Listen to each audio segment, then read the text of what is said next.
Hello, welcome to star jeans and fancy sarees. आज मेन्सवेअरमध्ये ML, XL आणि XXL या सायझेसमध्ये न्यू डिझाईन आणि न्यू प्रिंट्स आम्ही तुमच्यासाठी अवेलेबल केलेला आहे.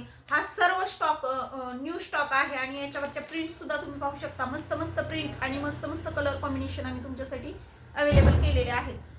लग्न सराईसाठी किंवा तुम्हाला वेगवेगळ्या फंक्शनसाठी हे शर्ट्स, मस्त मस्त असे शर्ट्स आम्ही तुमच्यासाठी अवेलेबल केलेले आहेत. शर्ट्स तुम्ही पाहू शकता. यामध्ये वेगवेगळ्या प्रिंट्स आणि वेगवेगळे पॅटर्न्स तुम्हाला दिसून येतील. यामध्ये तुम्हाला ML, XL आणि XXL या साइजेस अवेलेबल आहेत. स्वस्त आणि मस्त असे हे पॅटर्न्स आहेत. तुम्ही रेग्युलरसाठी सुद्धा पटकन वेअर आणि वॉश करू शकाल असे हे शर्ट्स आहेत. कमीत कमी प्राइस पॉईंटला हे शर्ट्स आम्ही तुमच्यासाठी घेऊन आलेलो आहोत. फक्त आणि फक्त 280 ते 300 या प्राइस पॉईंटमध्ये हे शर्ट्स तुम्हाला मिळतील. तर तुम्ही लवकरात लवकर शॉपमध्ये या किंवा याचा स्क्रीनशॉट काढून सुद्धा तुम्ही याचं ऑनलाईन बुकिंग करू शकता आणि शॉपमध्ये येऊन सुद्धा तुम्ही याची खरेदी करू शकता. तर सुंदर सुंदर कलर कॉम्बिनेशन आणि प्रिंट्स यामध्ये दिलेले आहेत. तर पटकन शॉपला व्हिजिट करा आणि या मस्त शर्ट्सची खरेदी करा. Bye bye.